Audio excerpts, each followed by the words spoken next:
Bismillahirrahmanirrahim. Assalamualaikum warahmatullahi wabarakatuh.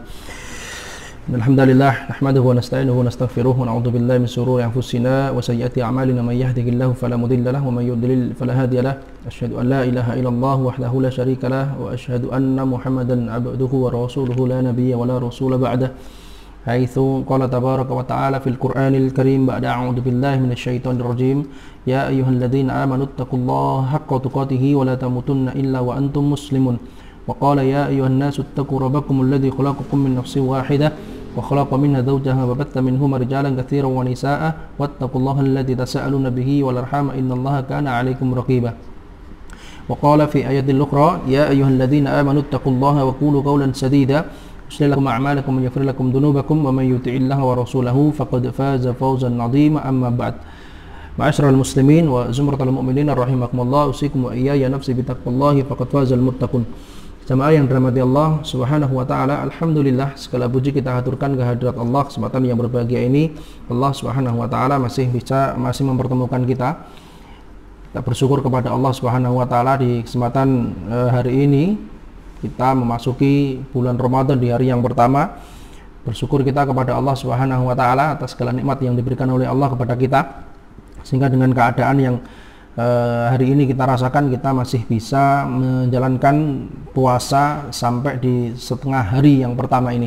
Mudah-mudahan ke depan Allah Subhanahu wa taala memberikan kemudahan kepada kita agar kita kemudian dapat menjalankan dan melaksanakan seluruh amalan-amalan yang difardukan atau yang disunnahkan di bulan Ramadan ini. Yang kedua kalinya salawat dan salam tercurah kepada junjungan kita Nabi besar Muhammad Shallallahu Alaihi Wasallam, keluarganya, para sahabatnya, dan orang-orang yang selalu senantiasa menjalankan sunnah-sunnahnya.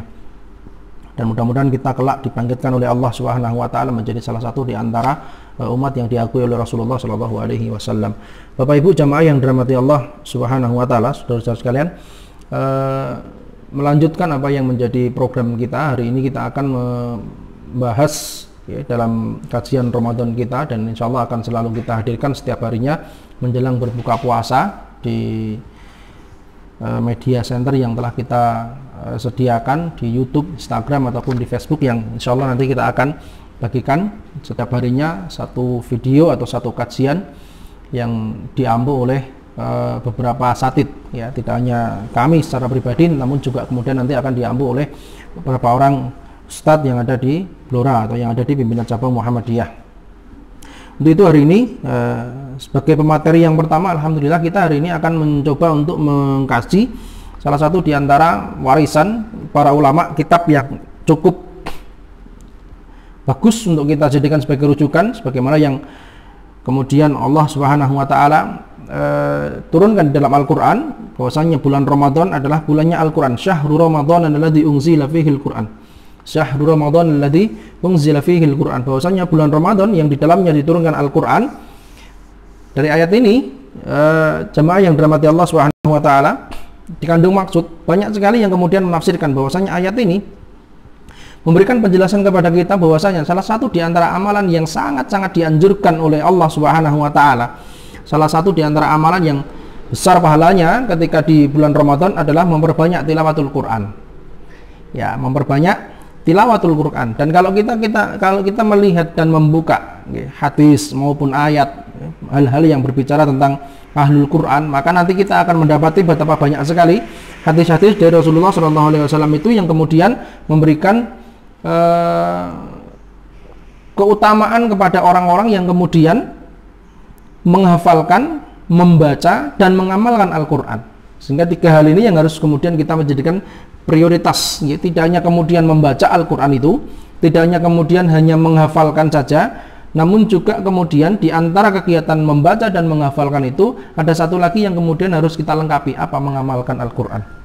Oleh karenanya, maka yang menjadi kita perjukan pada kesempatan yang berbahagia ini, kita ambil salah satu di antara kitab yang masyhur, ya, judulnya At-Tibyanu fi Adabi Hamalatil Quran. At-Tibyan fi Adab Hamalatul Quran, kitab yang menerangkan tentang petunjuk-petunjuk atau kiat-kiat atau hal-hal yang kemudian harus dimiliki oleh orang-orang yang membaca Al-Quran. hal-hal yang harus dimiliki dan hal-hal yang harus dilakukan oleh orang-orang yang membaca Al-Quran dan orang-orang yang menghafalkan Al-Quran. Adab di dalam menghafalkan Al-Quran. Baik, pada pertemuan yang pertama ini kita akan membahas pada bab yang pertama. Bab yang pertama, babul awal. Sebagai mukaddimah hari ini, jamaah yang dirahmati Allah Subhanahu wa taala. Sebagai mukaddimah dalam ayat yang kami sebutkan di awal tadi, syahrul ramadan alladzi unzila fihi al-Qur'an, bahwasanya bulan Ramadan itu adalah bulan di mana Al-Qur'an diturunkan. Maka sebagai pondasinya hari ini, di hari yang pertama ini, maka kita lihat, kita mencoba untuk membuat sebuah pertanyaan introspeksi diri. Hari ini sudah berapa ayat yang kita baca? Hari ini sudah berapa ayat yang kemudian kita baca? Atau berapa ayat yang kemudian kita sudah tadaburinya? Berapa ayat yang sudah kita tadaburi? Kita baca artinya, kemudian kita lihat tafsirnya dalam Al-Quran. Kalau kita melihat ulama-ulama dulu-dulu itu, nanti kita ada di sini, akan diceritakan bagaimana kemudian para ulama itu menghatamkan Al-Quran itu sekian kali dalam satu kali Ramadan. Bahkan Imam Syafi'i diterangkan lebih banyak. Imam Syafi'i 3 hari sekali hatam, sehingga 30 hari itu bisa hatam berkali-kali. Dalam riwayat yang lain yang lebih jelas, biasanya para ulama itu memberikan kebiasaan dan memberikan porsi yang lebih dalam hal membaca Al-Quran. Karena fadilahnya sangat luar biasa sekali. Fadilah tentang Al-Quran itu oleh Allah Subhanahu wa taala tidak hanya kemudian diberikan di akhirat saja, namun kemudian akan diberikan oleh Allah Subhanahu wa taala di dunia. Jadi orang yang membaca Al-Quran, orang yang menghafalkan Al-Quran, sekian banyak. Hari ini kita melihat tayangan di televisi. Kalau Bapak Ibu sekalian di bulan Ramadan di RCTI atau di mana itu biasanya ada ditayangkan hari ini, disiarkan musabaqah hifdzil Quran, perlombaan menghafalkan Al-Quran. Sudah bagus acaranya. Namun kemudian hikmah di situ juga harus kita lihat. Di balik itu apa yang harus kemudian ditindaklanjuti dari tayangan-tayangan yang seperti itu. Sehingga fadilah orang yang membaca Al-Quran, fadilah orang yang menghafalkan Al-Quran diberikan oleh Allah Subhanahu wa taala porsi yang sangat besar sekali di dalam syariat. Sehingga tidak ada ruginya kalau kemudian kita memprioritaskan setiap aktivitas kita itu dimulai dari Al-Quran. Bagi teman-teman hari ini yang belum bisa membaca Al-Quran misalkan, atau Bapak Ibu yang sudah lanjut usia tapi belum bisa membaca Al-Quran, masih ada waktu, masih ada kesempatan. Masih ada kesempatan. Insya Allah di rubrik-rubrik berikutnya kita akan coba menghadirkan beberapa asatid yang insya Allah biidznillah, mudah-mudahan bisa terrealisasi, yang punya kapasitas metode pembelajaran Al-Quran cepat bagi lansia. Ada beberapa rujukan metode yang bisa diambil, ada Saqifa, ada apa, itu banyak sekali, sehingga tidak ada kata berhenti, tidak ada kata terlambat bagi kita yang hari ini belum bisa membaca Al-Quran. Tidak ada kata terlambat. Kenapa? Metodenya sudah ada. Tinggal bagaimana kemudian memunculkan rasa ingin, memunculkan rasa cinta, memunculkan rasa semangat di dalam hati untuk kemudian kita mau bermuamalah dengan Al-Quran. Sehingga Quran itu tidak hanya sekedar menjadi pajangan di rak buku kita, atau bahkan waliyadzubillah, dan kita berlindung kepada Allah Subhanahu wa taala, jangan sampai kemudian Quran itu di rumah kita menjadi sarang laba-laba. Karena jarang sekali dipegang dan jarang sekali dibaca. Dan ini realitas, ini fakta. Kadang-kadang kita lebih sering memegang HP, lebih sering kemudian berinteraksi dengan gadget kita daripada kemudian kita berinteraksi dengan Al-Quran. Karena memang banyak di antara kita yang banyak di antara kita yang tidak bisa kemudian mengambil manfaat langsung dari Al-Quran. Koneksitasnya berbeda, frekuensinya berbeda. Jadi frekuensinya megang Quran itu sudah beda frekuensi. Di sini yang dibayangkan apa, yang dipegang apa. Padahal semuanya ada dalam Al-Quran. Semuanya ada dalam Al-Quran. Cuma bagaimana kemudian pertanyaannya adalah menjadikan frekuensi yang ada pada diri kita itu sama dengan frekuensi yang Allah tanamkan dalam Al-Quran. Sehingga ketika kita megang Al-Quran itu nyaman. Sehingga kita memegang Al-Quran itu kemudian semangat. Sehingga kita ketika memegang Al-Quran itu mau berbetah-betah berlama-lama dengan Al-Quran. Sebagaimana kita berlama-lama dengan HP kita ini. Nah, itu PR kita bersama. Oleh karenanya Bapak Ibu jamaah yang dirahmati Allah Subhanahu wa taala, di bulan yang mulia ini. Mudah-mudahan kita diberikan kekuatan oleh Allah Subhanahu wa taala untuk bisa menyelesaikan setiap upaya dalam rangka menambah keilmuan kita, setiap upaya yang kita munculkan dalam rangka kemudian menambah pemahaman kita terhadap Islam di bulan Ramadan ini. Terlebih-lebih mudah-mudahan kita diberikan kekuatan oleh Allah Subhanahu wa taala. Bab yang pertama, kita masuk ke bab yang pertama tentang fadilah membaca Al-Qur'an wa hifdhuhu, atau fadilah membaca Al-Qur'an dan menghafalkannya. Ya. Fadilah membaca Al-Qur'an dan menghafalkannya. Allah Subhanahu wa taala berfirman, A'udzubillahi minasyaitonirrajim. Bismillahirrahmanirrahim, dalam surat Fatir ayat 29 dan 30. Innalladzina yatluna kitaballahi, sesungguhnya orang-orang yang mentilawahkan, yatlun, tala yatlu tilawatan, ya. Tala yatlu tilawatan, yaitu orang-orang yang mentilawahkan Al-Qur'an, orang-orang yang membaca Al-Qur'an dengan sungguh-sungguh, ya, atau membaca kitabullah dengan sungguh-sungguh. Wa aqamus sholata wa anfaqu mimma razaqnahum, kemudian mereka mendirikan sholat serta menginfakkan dari beberapa rizki yang telah diberikan kepada mereka, sirron, secara sir, diam-diam, wa alaniyatan, ataupun secara terang-terangan, yarjuna tijaratan lan tabur, yang hanya berharap perniagaan yang tidak pernah rugi. Yuwaffihim, ya, liyuwaffiyahum ujurahum, maka Allah Subhanahu wa taala dengan hal itu akan memenuhi, ya, akan memberikan kecukupan, akan kemudian menyempurnakan pahalanya, wa yazidahum min fadlihi, dan kemudian menambah dari apa yang telah Allah berikan itu dengan fadilah-fadilahnya. Innahu ghafurun syakur, karena sesungguhnya Allah Subhanahu wa taala Maha Pengampun lagi Maha syakur, zat yang berhak untuk disyukuri, zat yang digantungkan kepadanya rasa syukur. Innahu ghafurun syakurun.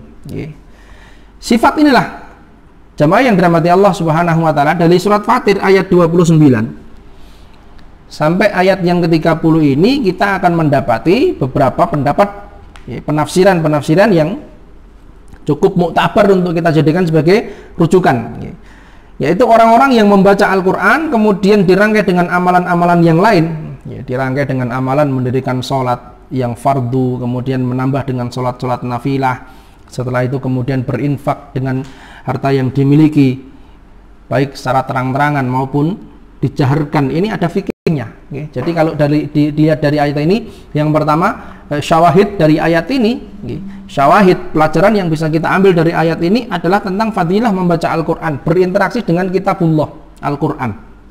Kemudian ada perintah mendirikan sholat, ya, anjuran untuk mendirikan sholat di situ. Kemudian ada juga perintah atau anjuran untuk berinfak dengan apa yang telah dirizkikan, diberikan oleh Allah Subhanahu wa taala kepada kita berupa rizki, ya, baik secara diam-diam ataupun secara terang-terangan, ya. Jadi dalam hal ini nanti ada fikih infak, ya, pembahasan tentang bagaimana seseorang itu kemudian berinfak, ya. Kalau dalam redaksi hadis yang lain kita akan mendapati ketika tangan kanannya memberikan, kemudian jangan sampai tangan kirinya tahu, sebuah kiasan untuk kita selalu menjaga keikhlasan. Maka di dalam ayat ini, surat Fatir ini, Allah Subhanahu wa taala memberikan pahala kepada dua-duanya. Dua-duanya dalam arti orang-orang yang kemudian berusaha untuk menjaga hatinya dengan berinfak secara diam-diam, serta orang-orang yang kemudian dengan niatan syiar, dengan niatan syiar, ya, dengan niatan untuk mensyiarkan, ya, menunjukkan bahwasanya orang-orang Islam itu akan maju dengan infak, orang-orang Islam itu memberikan pelajaran kepada saudara-saudara yang lain, ya, memberikan contoh kepada saudara-saudara lain. Maka ketika kedua-duanya dilakukan dengan ikhlas karena Allah Subhanahu wa taala, maka kedua-duanya akan diberikan pahala di sisi Allah Subhanahu wa taala. Tidak melulu kemudian yang diam-diam itu saja yang dapat pahala, kemudian yang terang-terangan langsung kita vonis sebagai orang yang riya, orang yang sombong, orang yang pamer amal. Oh, belum tentu. Beda, ya, beda. Jadi beda antara riya, ya, antara pamer amal, dengan berinfak alaniyah secara terang-terangan itu belum. Kenapa? Karena letak penilaiannya yang dinilai oleh Allah Subhanahu wa taala itu kepada hatinya. Ya. Nah, baik, intinya dalam ayat ini jamaah yang dirahmati Allah Subhanahu wa taala memberikan penjelasan kepada kita bahwasanya orang-orang yang membaca Al-Qur'an, orang-orang yang berinteraksi dengan Al-Qur'an, maka akan diberikan pahala, akan dicukupkan pahalanya oleh Allah Subhanahu wa taala, bahkan akan ditambah dengan fadilah-fadilah yang lain. Ya, dan dosa-dosanya akan diampuni, dan sesungguhnya hanya kepada Allah kita kemudian bersyukur. Kemudian dalam hadis diriwayatkan oleh Utsman bin Affan radhiyallahu anhu, dari Utsman bin Affan radhiyallahu anhu, beliau mengatakan qala Rasulullah sallallahu alaihi wasallam bersabda, khairukum man ta'allamal Qur'ana wa 'allamahu. Khairukum man ta'allamal Qur'an wa 'allamahu. Sebaik-baik kalian adalah orang-orang yang mempelajari Al-Qur'an wa 'allamahu, kemudian mengajarkannya kepada orang lain. Hadis yang pertama sebagai pelengkap dari pembahasan kita hari ini tentang fadilah orang yang membaca Al-Quran. Dalam hadis Utsman ini disampaikan bahwasannya sebaik-baik kita adalah orang yang mau mempelajari Al-Quran kemudian mau mengajarkannya. Betapa banyak kemudian kita melihat di tengah masyarakat ini, hari ini kita sulit mendapatkan para pengajar-pengajar Al-Quran dari kalangan generasi muda. Hari ini kita kehilangan sosok-sosok yang mau mempelajari Al-Quran. Hari ini kita kehilangan sosok-sosok yang mau mengamalkan Al-Quran. Dengan Al-Quran itu kemudian dia hidup bangga menjadi pengajar Al-Quran. Itulah yang kemudian misi yang harus kita tumbuhkan, yaitu bagaimana kemudian memunculkan orang-orang yang kemudian mau mengajarkan dan mau mempelajari Al-Quran sehingga kemudian menjadi khairun atau menjadi orang yang paling mulia. Banyak kalau kita kemudian melihat hadis, kalau kita kemudian membuka hadis tentang fadilah orang-orang yang bermuamalah dengan Al-Quran, maka kita akan banyak sekali mendapati hadis-hadis yang berbicara tentang hal itu. Mudah-mudahan di kesempatan berikutnya sebagai penutup dari kajian singkat kita hari ini, pengantar berbuka puasa, hikmah dan inti dari apa yang kami sampaikan pada hari ini adalah yang pertama, mari kita sama-sama memunculkan semangat dalam hati kita kembali kepada Al-Quran. Kembali kepada Al-Quran dimaknai dengan kembali kepada Al-Quran, kembali membaca Al-Quran, kembali mengamalkan Al-Quran, kembali mencintai Al-Quran. Itu yang pertama. Kemudian yang keduanya adalah bagaimana kemudian kita memunculkan generasi-generasi atau para pengajar-pengajar yang kompeten di bidang Al-Quran. Kalau kita melihat bagaimana para ulama kecil, masa kecil para ulama itu meletakkan Al-Quran, setelah meletakkan Al-Quran sebelum ilmu-ilmu yang lain. Ada ilmu bahasa, ada ilmu fikih, ada ilmu macam-macamnya, itu semuanya di bawah Al-Quran. Artinya pertama kali yang ditanamkan oleh para ulama, pertama kali yang ditanamkan oleh ibunda dan orang tua para ulama adalah bagaimana kemudian anaknya itu bisa menghafalkan Al-Quran di usia dini, sehingga kemudian Al-Quran itu menjadi ruhnya, Al-Quran itu menjadi jiwanya. Sebagaimana Rasulullah SAW ketika Aisyah radhiyallahu anha ditanya bagaimana akhlak Rasulullah, maka Aisyah menjawab kana khuluquhul Quran. Sesungguhnya Rasulullah itu akhlaknya adalah Al-Quran. Kemana-mana kemudian cerminan membawa Al-Quran. Demikian yang bisa kita sampaikan untuk pengantar puasa, pengantar berbuka puasa pada hari yang pertama ini. Mudah-mudahan kita diberikan keistiqomahan oleh Allah Subhanahu wa taala untuk bisa melanjutkan kajian kita di hari-hari berikutnya. Kurang lebihnya mohon maaf, dan mudah-mudahan kita bisa mengambil manfaat dari apa yang diberikan oleh Allah Subhanahu wa taala melalui Al-Qur'an dan melalui ilmu-ilmu yang lain yang disampaikan oleh para asatidz. Jazakallahu khair. Subhanakallahumma rabbana wa bihamdika asyhadu an la ilaha illa anta astaghfiruka wa atubu ilaik. Assalamualaikum warahmatullahi wabarakatuh.